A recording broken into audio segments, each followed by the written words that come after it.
On y va. Donc, on a écrit on a déjà dit en haut qu'il y a Laila ou Istalkut Haolamazé, que la nuit est un évanouissement du monde présent. Agashmi, matériel. Veika Haolamazé ou Bayom. Et l'essentiel du monde d'ici-bas est en journée. Laila Nirshav Keilu Olam Azé Batel. Alors que la nuit, on considère comme si ce monde-là est annulé. Velekar Meyuchad Alayla et la Torah. C'est pour ça que c'est très bien d'étudier la Torah la nuit. Donc là, en quelques phrases de Maharal, il nous dit quelque chose de très important. Il nous dit, d'abord qu'il y a, au cœur même du réel, au cœur même du temps physique, un déploiement spirituel. C'est-à-dire que nous, on prend le jour, la nuit, comme simplement des résultats de la rotation de la Terre, ce qui est vrai. Et donc, mais en vérité, de vivre une journée, de vivre une nuit, va faire en sorte que c'est une expérience. Dans le physique lui-même, dans le crépuscule, dans l'aube, dans l'éclatante lumière du jour ou dans les ténèbres totales de la nuit, se dégage en soi toute une dimension spirituelle, métaphysique qu'il faut vivre. Aujourd'hui, le problème, c'est qu'on a une société où la notion de nuit a disparu. Parce qu'il y a la lumière partout, même quand il fait nuit, il fait jour. Donc on a perdu énormément. En vérité, une des pertes du sens profond de la Torah, elle vient aussi du fait que la modernité a gommé la spiritualité inhérente qui était déjà inscrite dans le rythme de la nature elle-même. Et quand cette nature elle est dévoyée, elle est détruite, on a même perdu l'accès à la spiritualité originelle, primordiale, physique presque, qui est dans le monde. Donc le Maharal te dit la nuit, c'est le temps de la fin. La nuit, c'est la fin du monde. Pour ça, vous savez que les 3 prières qu'on fait, nous, c'est pas qu'on fait 3 prières 3 fois dans la journée. C'est pas ça, là, qu'on doit faire 3 prières 3 fois dans la journée. Matin, midi, après-midi et soir. C'est pas ça. C'est 3 différentes prières qui n'ont rien à voir l'une avec l'autre. Shacharit, c'est la prière du chesed. On reçoit le monde. Recevoir le monde, on doit être capable de voir la matinée comme un don de Dieu du monde entier. On doit recevoir le matin comme le don de la vie, on va dire. La preuve, c'est qu'on fait Shelo Sanigoy tous les matins. Que vous avez besoin de faire Shelo Sanigoy? Vous avez déjà dit hier Shelo Sanigoy. Entre-temps, vous n'avez pas de chance de devenir Goy. Vous avez dit Shelo Sanigoy hier, matin. Vous redites Shelo Sanigoy ce matin. Il n'y a aucune chance de redevenir Goy entre hier et maintenant. Alors pourquoi on dit Shelo Sanigoy? Parce qu'on est recréé. Shelo Sanigoy, ce matin, tu vas recréer. C'est une recréation, c'est chesed. La mincha, ça c'est Abraham Avinu qui l'a fait. C'est chesed. Mincha, c'est quand le monde revient vers la ténèbre. C'est-à-dire qu'à un moment donné, il va falloir tout rendre. Tout ce qu'on a reçu, il faudra un jour le rendre. On va le rendre. C'est-à-dire le rendre, c'est un rendre compte. C'est mincha. Et c'est marrant que le Maharal parle de ça, parce que c'est la paracha de Vayetse, cette semaine. Alors que la notion de Arvit, de la prière de nuit, du nuit, c'est la notion où le monde disparaît, le monde physique disparaît, et où tu recrées un espace. C'est la fin de la notion d'espace. Je ne sais pas si vous avez remarqué dans la paracha, c'est extraordinaire. Vaïvga, Rachid insiste sur le fait que le temps, il a été aboli. Le soleil est tombé plus tôt. Et que l'espace a été aboli. Il y a une fitsat derrière, il est arrivé en 2 minutes au lieu d'arriver en 4 jours de marche. Pour te montrer par là que la prière de Arvit, c'est Arvit, il y a son fila, Vaïvga. C'est ce que je vais voir ici. C'est-à-dire que c'est pour te montrer que la notion de Arvit, c'est une prière qui échappe au temps et à l'espace. Ça veut dire quoi une prière qui échappe au temps et à l'espace? C'est-à-dire qu'une prière où je ne suis pas dans le monde. Une prière où je suis arraché du monde. Où mon temps et mon espace, c'est le temps et l'espace divin. C'est-à-dire que tout le monde comprend que chacun doit avoir en soi dans sa vie ces 3 dimensions. Une dimension de reconnaissance. C'est-à-dire être goûté au monde. Quelqu'un qui est un lourdingue, comment dire en yiddish, Kigenblit. Quelqu'un, à un moment donné, il sait pas vivre la vie. Il sait pas reconnaître que Dieu lui donne la vie. Sa femme lui parle, il fait la tronche. Ses enfants lui parlent, ils lui répondent pas. C'est quelqu'un qui n'est pas capable de vivre. Il n'a pas shacharit. Shacharit, c'est le fait que Dieu t'a donné la vie. Il faut savoir en jouir. Il faut savoir dire merci. Il faut savoir être heureux de la vie. Très important. Chaque homme doit avoir cette dimension. Une deuxième dimension, qui est une dimension de mincha, c'est que vous comprenez, la première dimension, elle est spirituelle. Le fait d'être capable de reconnaître que c'est magnifique la vie, Que la femme avec laquelle je suis, elle est extraordinaire. Parce que chaque être est extraordinaire. Que les enfants que j'ai, c'est magnifique. Que l'instant que je vis actuellement, c'est extraordinaire. S'émerveiller de la vie, dire merci. Shacharit. La pire des choses, c'est qu'on oublie de vivre. Vous savez qu'il y avait un rabbin qui disait, imaginez que quelqu'un le met dans un peloton d'exécution, et que tout d'un coup on le gracie, il va être super content. Il va être content de quoi? De vivre, c'est tout. Pas parce qu'il est riche, pas parce qu'il a une Rolls, pas parce qu'il il est beau, pas parce qu'il a là, de vivre. Simplement, la plupart des gens, ils vivent à partir de l'écorce, de la clipa. Ils jouissent parce qu'ils ont de l'argent, ils jouissent parce qu'ils ont du plaisir, ce qu'ils mangent. Mais ça, c'est la clipa, c'est bien. Mais il faut avant tout être heureux de vivre. Ça, c'est Shacharit. Shacharit, c'est le matin. Il y a une deuxième dimension que chaque homme doit avoir, c'est la responsabilité. Je ne peux pas juste jouir pour jouir. Tout ce que j'ai, à un moment donné, il faut que que j'en rende compte, qu'est-ce que je vais en faire. Et un troisième niveau qui est Arvit, ça veut dire créer un espace de relation à Dieu qui n'est absolument indépendant de tout, qui ne dépend de rien. Qui ne dépend de rien. Un espace qui n'est pas un espace et un temps qui n'est pas un temps, qui est la nuit du monde. Créer un espace qui n'est que mon rapport à Dieu, qui n'est pas un espace bâti par le monde. Échapper au monde.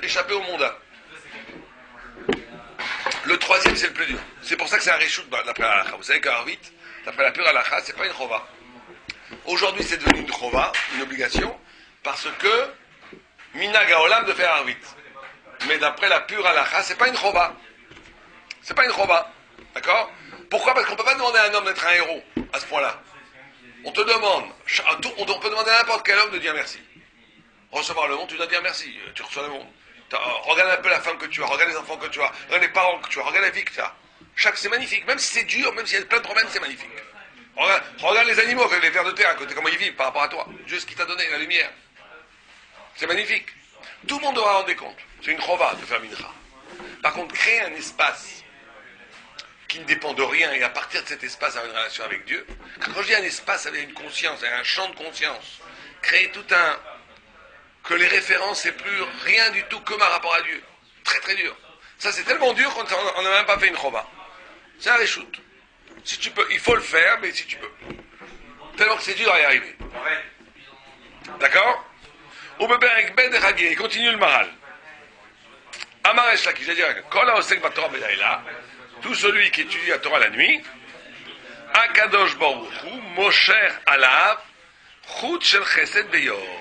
Tout celui qui fait une nuit d'études, Dieu le lendemain matin, toute la journée, il va avoir une route, un trait de lumière, un trait de grâce, de chesed, de bonté sur son visage.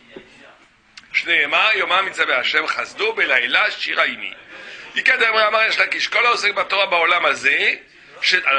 en a qui prennent le pshat pachout. Tu étudies toute la nuit. Dans le jour, tu vas avoir un affect sur ton visage. Il y en a qui prennent ça au niveau allégorique. Tout celui qui dit la Torah dans ce monde-ci, qui ressemble à la nuit, Akadosh Baruch Hu bosher ala fruit shel chesed be'olam haba, dans le monde futur. Shneema yoma mitzaveh. Alors, remarquez que c'est quelque chose de tout à fait curieux. Parce que d'après au moins l'allégorie, on voit que la lumière va s'éclairer dans un monde qui est plus lumineux que le monde dans lequel tu viens. On aurait dû dire le contraire. Où tu vas avoir la lumière? Là, tu veux gagner de l'or, où tu vas dans les mines d'or. Tu veux gagner, tu veux du lait, tu vas dans les fermes. Là, on te dit non. Dans l'extrême aridité de la nuit, où il n'y a rien, dans le Olam Hazé, où c'est comme matière, c'est à ce moment-là qu'en étudiant, tu vas avoir la lumière dans le Olam Haba qui est tout lumière. Comment ça se fait que ça marche comme ça? Comment ça se fait que ça marche comme ça? Comprenez ma question? On te dit, c'est en étudiant la nuit que tu vas rayonner le jour. Mais le jour, j'ai pas besoin de rayonner, il y a déjà le jour. Et quelle est la signification de lumière dans un monde qui est que lumière? Exactement. Ah, et pire que ça, on te dit, tu vas étudier la nuit et tu vas rayonner le jour. J'ai pas besoin de rayonner le jour, j'ai déjà la lumière du jour. On te dit, tu vas étudier dans le Olam Hazé qui est nuit, et tu vas arriver au Olam Haba, au monde futur, où là tu vas y avoir un route de lumière. Mais le Olam Haba, il n'est que lumière. L'impact de la spiritualité qu'il acquiert à travers la Torah dans ce monde, il n'est pas percevable ici, il est percevable dans le monde futur. C'est-à-dire aujourd'hui, tu es dans le monde. On n'est pas imprégné de ce... Ouais, ça c'est vrai ce que vous dites, mais pourquoi est-ce que j'ai besoin justement d'acquérir cette lumière dans le noir? Ouais, essayons de réfléchir plus profond que l'épreuve. C'est très simple. Parce que tu n'as que ce qui ne t'est pas donné. Si tu arrives au lavaba, là ça va être évident que tu vas avoir la lumière. Donc c'est pas à toi. Ouais, c'est ça le grand miracle de Dieu, que Dieu a fait avec l'homme.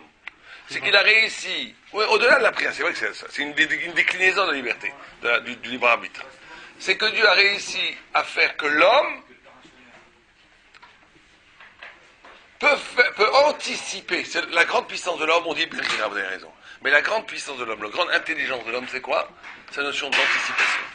Donc, vous savez que d'anticipation. Vous savez que c'est pour ce quel abraham qu'on fait sur l'intelligence le matin? Non, un hôtel, le Birkat HaShahar. Nous? Un hôtel a servi la Afrin Ben Yom Ben Laila, qui a donné au coq, il aiguise le cœur, l'intelligence de différencier la nuit et le jour. Comme si t'as trouvé ça que comme bras l'intelligence, un coq qui va faire cocorico la nuit. Le service est coq? Ouais, le service, le chat c'est coq. C'est le cœur. Mais que tu n'as trouvé que ça comme symptôme de l'intelligence, que tu sais prévoir que l'aube de la nuit et le jour arrive. Ça veut dire qu'a donné la possibilité de calculer combien d'étoiles dans l'univers. Ça, c'est une belle rabraha. Non. Pourquoi? Parce que c'est l'essence même de l'intelligence. Et à contrario, c'est l'essence même de la bêtise. Celui qui n'est que dans le holamazé, celui qui n'est que dans l'évidence. Comme les idiots qui disent, mais moi je crois qu'à ce que je vois. D'accord? C'est les gens qui te disent ça là. Il n'y a pas plus idiot qu'eux. Il n'y a pas plus idiot. L'expression même de l'idiotie, c'est l'incapacité de vivre quelque chose qui n'est pas évident. Parce que même une vache, elle croit qu'est-ce qu'elle voit. Les animaux, ils croient qu'est-ce qu'ils voient. C'est-à-dire qu'ils sont que dans la présence. Exactement. Ça veut dire que la notion même d'intelligence, l'essence même de l'intelligence, c'est la capacité d'anticipation au sens où tu es capable, dans le monde ici, qui est noir, de déceler des doses homéopathiques, des traits, des marques, des rochers, des traces de ce qui va prévaloir bien plus tard, qui n'est pas encore visible, et de le vivre. Ça, c'est le chacham. Le chacham, vous voyez là tout le temps. Vous voyez tout le temps le chacham, chacham, celui qui voit le futur. Tout le temps, la chokhma, l'intelligence est liée à quelque chose, la capacité de dépasser ce qui était donné dans l'évidence pour anticiper ce qui va se passer plus tard. Et c'est pareil dans les émotions. Un chacham, celui qui est idiot émotionnellement, et là, dans ce cas-là, pratiquement tous les gens sont idiots. C'est quoi l'idiotie émotionnelle? C'est d'être réactif. Vous savez, Rav Miller, il disait l'essence du travail du moussard, c'est d'être capable de ne pas être réactif. Je vous donne une claque, vous répondez. Vous m'énervez, je m'énerve. Vous me faites une crache, je vous en fais une. Comme les animaux. Vous donnez un coup à un chien, vous mord. C'est-à-dire que c'est la réaction, c'est que j'anticipe pas. Je suis dans la présence, je suis dans l'instant. J'arrive même pas à voir. Tu vois pas qu'en faisant ça, tu vois pas le futur. Tu vois pas qu'en faisant, tu es en train de casser des relations. C'est instinctif. Et justement, l'intelligence, c'est dépasser l'instinct. Tu vois pas qu'en réagissant comme ça, tu es en train de détruire une relation, que ça va te coûter 10 fois plus cher plus tard. Et rire et pleurer. C'est important. Mais il faut être capable que tout soit inscrit dans une vision plus large que l'instant. C'est très dur à faire. Hein. Très très dur. Moi je me rappelle, j'avais fait une blague que je raconte souvent. Non, il ne faut pas contrôler, c'est de contrôler. Il faut par contre que cette réaction, elle n'amène pas une chose. Si rire ou pleurer, ça va blesser quelqu'un, il faut le contrôler. Si ça va te faire caloudroche au moment où tu dois étudier, il faut le contrôler. Mais si c'est une mitzvah, il faut que ça soit inscrit dans un cadre, il faut que l'événement émotionnel, en réalité chaque chose, l'événement émotionnel, l'événement pour tout doit être inscrit dans un niveau plus large, plus grand. On ne peut pas être juste coincé dans le moment. Ouais. Donc c'est ça qu'il te dit. Il te dit ce qui est génial, c'est qu'il te dit, c'est dans le noir. Alors, attends, on n'a pas fini le raisonnement. Or, c'est comme ça que tu ne peux acquérir une chose que comme ça. C'est ça le chesed que Dieu fait, que ça devient à toi, et à jamais.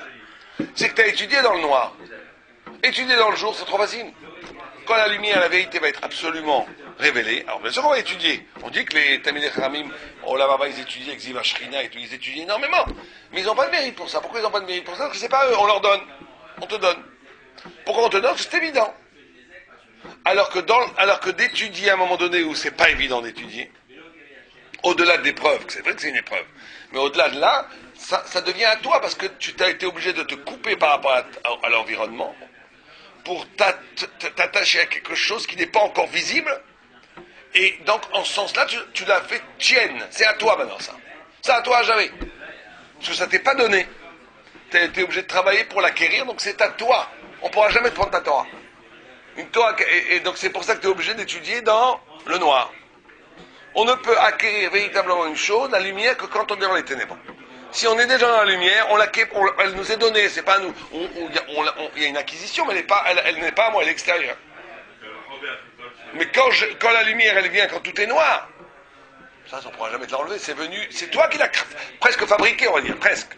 Bien sûr que tu as étudié des textes et tout, mais c'est toi qui l'as fabriqué, cette lumière. Elle est à toi, à jamais, puisqu'il n'y avait pas de lumière au moment où tu l'as fait. Donc elle est à toi à jamais. Non, c'est très très dur de pas réagir. Une fois, j'avais fait tout un cours de Moussa, je ne sais plus où c'est, dans un séminaire de jeunes filles, sur justement la notion de ne pas réagir. C'est Rav Miller qui dit ça. Il a dit l'essence du Moussa, c'est de ne pas réagir. L'essence du Moussa, c'est d'être capable de, t'as envie de donner un coup, tu le fais pas. T'as envie d'insulter, tu n'insultes pas. T'as envie de répondre, tu réponds pas. C'est l'essence du Moussa. Ils avaient fait ce cours, 1 heure et tout, très bien, c'est très bien passé, ils avaient été respectifs. Et j'avais pris ma voiture après pour rentrer chez moi, et tout d'un coup, quelqu'un m'a fait une queue de poisson, et j'ai klaxonné, j'ai crié. Et juste un moment où je viens de faire un cours 1 heure, qu'il ne faut pas réagir. Qu'est-ce que je fais là? Je réagis. Tellement que c'est fort.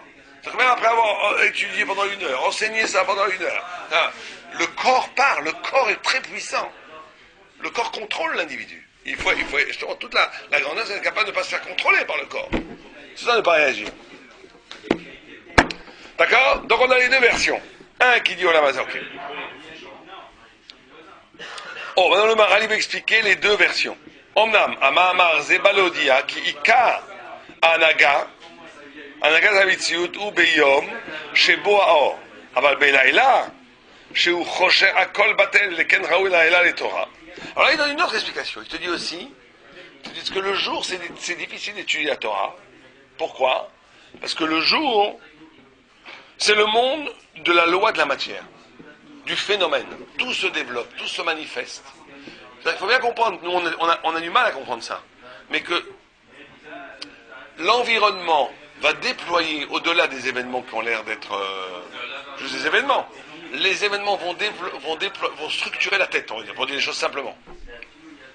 Tu vas être structuré dans ta tête, tu vas être impressionné dans ta tête, tu vas être par rapport au monde qui circule autour de toi, qui se manifeste autour de toi. Or, dans la journée, qu'est-ce qui impose sa loi d'acier? C'est la loi de l'être. La loi du travail, la loi de l'argent, la loi de l'efficacité, la loi du donnant-donnant. On a l'air de rien, mais quand on vous dit, ouais, vous travaillez de l'argent, tout ça, on nous inculte une mauvaise mida. On est obligé de vivre avec. Mais on dit, c'est des mauvaises midotes. Tu donnes, tu reçois, tu donnes pas, tu vas crever. C'est ça la vie capitaliste, c'est ça la vie, hein. Tu travailles, tu me donnes ton sucre, ton boulot, tu auras ton pognon. Tu me donnes pas, va crever. C'est pas Abraham Avinu, ça, qui donnait. C'est pas un peu mauvais, c'est sauf. Non, je dis pas que c'est mauvais. Je dis que ce rythme du temps, ces obligations, elles fabriquent une conscience. C'est très dur après ne pas toi-même reproduire ça avec les autres. On t'a fait ça pendant 20 ans, toi. On t'a fait ça pendant 20 ans. Tu donnes, tu auras. Tu donnes pas, tu n'auras pas à manger. Tu deviens riche tout d'un coup. C'est toi qui as le pouvoir. C'est très dur de ne pas reproduire ça avec les autres. On m'a fait ça, mon petit pote, je te refais la même chose, moi. Qu'est-ce que tu as fait? Tu t'es pas rendu compte que la vie t'a instrumentalisé, t'a façonné, t'a sculpté, et a fait de toi un petit rachat qui va reconduire les systèmes de la société à jamais. Et toi, tu vas faire encore un rachat, et comme ça. Et le Satan, il danse bien, parce qu'il a réussi à organiser une société qui reproduit elle-même, il n'y a même plus besoin de travailler. Chacun va faire le boulot à sa place. Donc ce qui pourrait échapper à ça, c'est la nuit, dit le Maharal. La journée est une société, la journée est un temps de la matière, sous toutes ses formes, qui façonne l'être matériel. Pour échapper à ça, on est obligé de passer par la nuit. La nuit, c'est l'arrêt des temps sociaux, l'arrêt de la matière, l'arrêt... Il n'y a plus de phénomène, il n'y a plus que toi et toi. C'était vraiment... C'est vrai qu'aujourd'hui, on n'a plus de nuit. Il faut bien comprendre que le Maharal, il parle à une époque où la nuit, c'était la vraie nuit. Hein. Quand vous allez dans un champ, il n'y avait pas un bruit, pas une lumière, rien. C'était la vraie nuit, les ténèbres absolues. Aujourd'hui, on ne se connaît plus ça. Même si vous allez dans un champ de la campagne, il y a toujours une sorte de fil électrique, pas loin qui fait du bruit. Il y a toujours la présence du monde de la société est là, très rare. Si vous allez au Sinaï, oui, allez en Israël ou peut-être dans les Alpes, je sais pas, dans les monts, mais encore même dans les Alpes, vous avez remontées mécaniques. C'est très dur aujourd'hui d'échapper aux signes du jour. Il n'y a plus de vraie nuit. Quand vous prenez le bateau et vous allez en plein océan, en pleine nuit, là, vous avez la nuit. Mais c'est rare d'avoir la vraie nuit. Mais lui, il parle d'une vraie nuit. D'une vraie nuit. Il parle dans le sens que c'est plus dur d'étudier la nuit. Non, pour le moment, il parle dans le sens que la journée est trop prise par la matière, et donc il faut étudier la nuit. Mais il ne dit pas que c'est plus dur qu'étudier la nuit. Pour le moment, non. Il dit, regardez ce qu'il dit. Il dit, voilà. Ouais.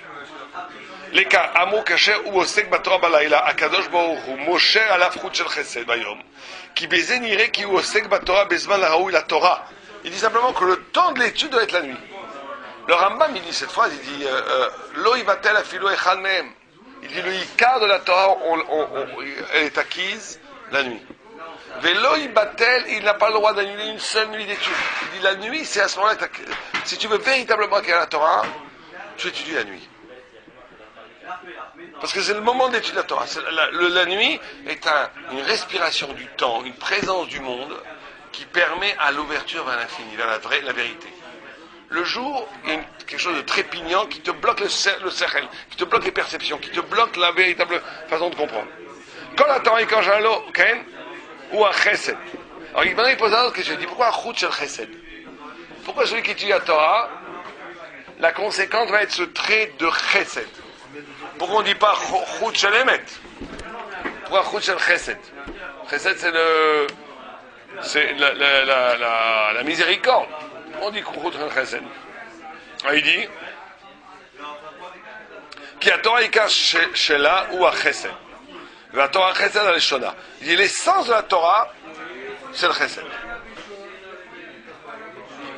Pourquoi l'essence de la Torah, c'est le chesed au niveau intelligible, au niveau intellectuel, au niveau de l'esprit? En quoi est-ce que la charité est liée à la compréhension?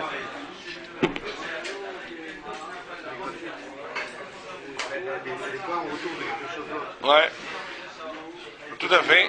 Et parce que aussi, elle indique un lieu de partage universel. C'est-à-dire qu'un savoir qui est sectoralisé, qui est juste pour... C'est pas le vrai savoir. Un savoir, c'est de toucher à quelque chose qui concerne tout le monde. Donc, c'est le partage. Le émet, le vrai émet, il révèle une dimension dans le monde que vous et moi, on fait partie du même destin. On est frères, absolument frères, on pense qu'on est la même chose. Donc, on doit partager les biens matériels aussi. On est ensemble. C'est ça le vrai chesed. Le vrai chesed, c'est pas je te donne mon argent pour avoir du olam haba et je t'instrumentalise comme un pauvre pour avoir du mérite. C'est pas ça. Il y avait un grand rave qui disait, il y en a qui veulent tellement te faire du chesed, qui sont prêts qu'un autre il souffre, ils sont contents qu'un autre souffre pour faire du la tzedaka. C'est pas ça le chesed juif. C'est pas que tu es content que l'autre il souffre pour lui donner la tzedaka. Mais c'est quoi? C'est que tu peux pas supporter que l'autre souffre parce que l'autre c'est toi. On est ensemble, c'est comme ton enfant. Tu aides ton enfant pour une mitzvah, bien sûr pour une mitzvah. Mais c'est obligé. On est ensemble. Et bien, la notion du peuple juif, on est ensemble. La notion de solidarité, et cette solidarité, elle montre une intelligence. Elle montre, encore une fois, comme on a dit, que l'anticipation, c'est la possibilité d'excéder, de dépasser l'instant, de voir qu'il y a d'autres choses qui sont en train de se faire, qui ne sont pas visibles. C'est ça l'intelligence. L'intelligence, c'est aussi d'excéder l'espace, pas que le temps. Ça se manifeste par le chesed. Je ne suis pas comme moi, je suis aussi l'autre. On est tous ensemble. D'où l'impérieuse absolue nécessité de s'entraider. Mais pas encore une fois s'entraider en genre communautaire, en s'entraidant, en l'aidant lui, je me fais une assurance que demain je vais être aidé moi, c'est pas bon non plus. C'est un pur geste. Tu es obligé de l'aider parce que toi lui c'est toi et toi t'es lui. C'est pas une faveur que tu lui fais, on est ensemble. Tu es obligé. Alors, tu veux pas, tu veux vivre que pour toi, alors sois un petit morceau de toi-même. Tu n'es qu'un milliardaire de ce que tu seras, et en la bas éternellement, tu seras coupé de toi-même. C'est pas ici qu'on joue des jeux, si tu veux, je suis généreux, je suis gentil, je fais. C'est pas ça. Tu peux pas le faire. Ça veut dire que tu ne vis une vie que dans toi-même. Et tu crois que tu te crois malin. C'est 1 milliard d'années après la mort où tu vas vivre, au lieu d'être toi-même, tu vas être un petit morceau de toi-même. Il n'y a pas de pire souffrance que ça au monde. Si tu veux véritablement être toi-même, tu dois être avec. Tu dois être plus que ton évidence de toi-même. Ça, encore une fois, la notion d'intelligence, c'est dépasser l'évidence. Tu crois que ton toi-même, c'est que ton petit intérêt. C'est pas ça ton toi-même. Ton vrai toi-même, c'est de te considérer comme un ensemble, comme un élément de Am Israël. Donc tu es responsable pour tout le monde. Et là, tu deviens vraiment toi-même. C'est en se dessaisissant qu'on devient soi-même. Non. Oui, mais il te dit que le chesed, c'est le signe qui ne ment pas que ta Torah, c'est la vraie Torah. Parce que sinon, tu peux être émet, c'est-à-dire dire un pshat absolument amitié dans le pshat, être tout à fait logique, mais des goïms aussi peuvent être tout à fait mouchar dans des raisonnements physiques ou métamétiques. C'est pas encore la Torah. Alors que le chesed, ça ne trompe pas. Le chesed, c'est que ton exercice de l'intelligence, il a échappé au schéma goï, au schéma de l'ego, et il est rentré dans un exercice qui est divin. C'est la reconnaissance de l'essence au-delà de moi-même. Ça, c'est juif. Ça, c'est que Torah. C'est pour ça que le chesed, c'est l'essence même de l'intelligence juive. Comment? Moi, j'expliquerai ça sur ton visage, à un moment donné. Oh là bas, c'est évident, c'est que tu es. Mais sur ton visage, il y a une capacité de partage, d'échange et de réception avec tout ce qui t'entoure. T'es pas que pour toi. Pourquoi? Parce que tu as déjà la Torah qui est l'universel en intensité réelle. Comment? C'est grâce à la Torah la nuit que le jour tu auras ça. Ça s'acquiert que la nuit. Ça s'acquiert dans un retrait. Dans un retrait où tu te coupes du monde. Effectivement, c'est important de dire ce qu'il dit. Parce que si tu es dans le monde, tu ne pourras jamais faire du chesed. Pourquoi? Parce que comme tu es dans le monde, donc tu as une partie tu as une partie. Toi, tu es charbonnier, l'autre, il est cuisinier, chacun est poursuivi. C'est comme ça que la société, elle marque, en divisant le monde. En faisant tous les atomes. Ça s'en va à la conscience du chesed.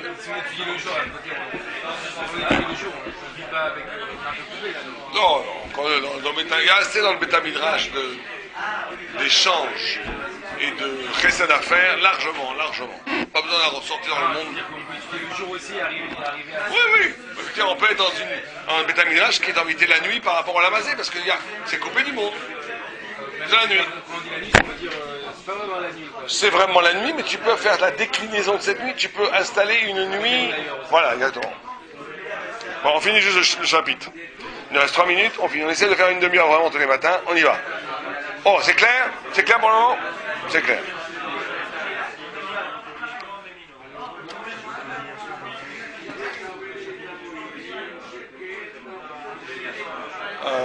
Ouais. כי התורה העיקר שלה הוא החסד, הכתיב חסד הלשונה, ואמרו זיכרונה לברכה, תורה תחילתה גימולות חסדים וסופה גימולות חסדים. Dans Sota, on dit, le début de la Torah, c'est le chesed, et la fin de la Torah, c'est le chesed. Ça aussi, c'est extraordinaire. C'est que ce n'est que parce qu'au début, il y a du chesed qu'il va avoir du chesed, c'est ça qui va amener au chesed. C'est qu'à l'origine même, le chesed, comme on a dit, gratuit, il s'auto-justifie, il est une irruption sans condition. C'est que Dieu, quand il a créé le monde, il n'y a pas de besoin de créer le monde, il n'a besoin de rien. C'est pour ça que le chesed, c'est la première mida. C'est quelque chose d'originel, mais qui en même temps amène à un but. C'est en même temps originel, sans masser, par Shabbatrina, tout. C'est en même temps l'origine, c'est en même temps le but, le chesed.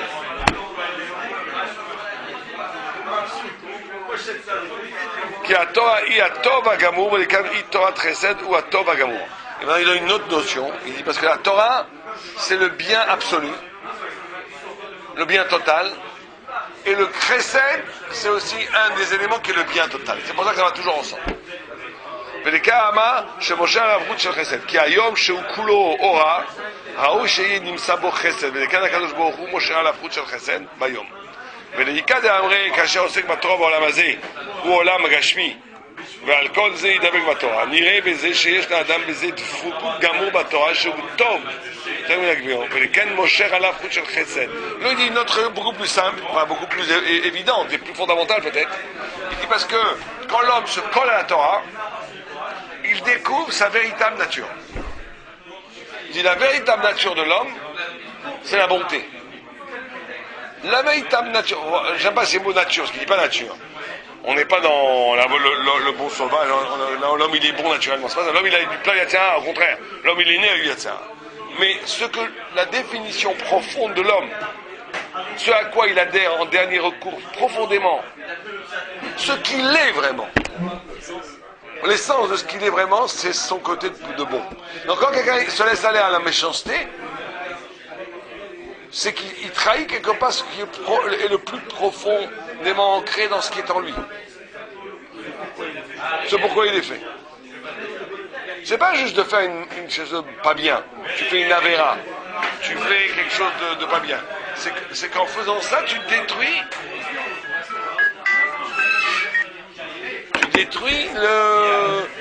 détruis l'essence même de ton être. D'accord? On finit juste le paragraphe. Ouais.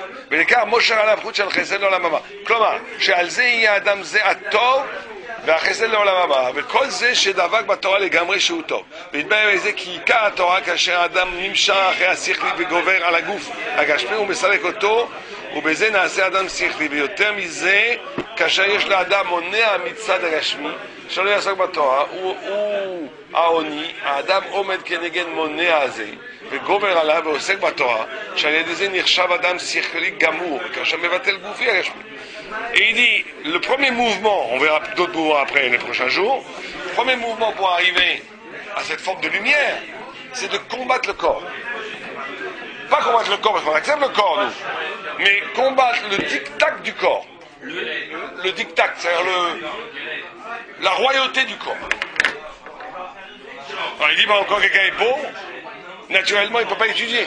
Il va aller chercher il dit non, il va être mitgaber de prendre du temps contre la nature même des choses pour étudier. Ou quand quelqu'un il a envie de faire des bêtises, parce que son corps l'appelle à faire des bêtises, au plaisir, et que c'est interdit, il ne le fait pas. Toute cette retenue, cette combat du corps, va pas simplement t'empêcher, c'est pas tellement une notion d'empêcher de faire la véraille, on s'en fiche, c'est important, mais c'est pas le point. Le point, c'est que ça va dégager une volonté, ça va ouvrir une conscience, une puissance de la volonté qui est purement spirituelle dans l'homme. Et donc ça va rééquilibrer l'homme. L'homme ne va plus être un homme corporel gâchemi, mais un homme qui a la puissance de dire non à son corps. Donc il développe une personnalité en lui qui est plus fort que le physique. Donc il devient spirituel.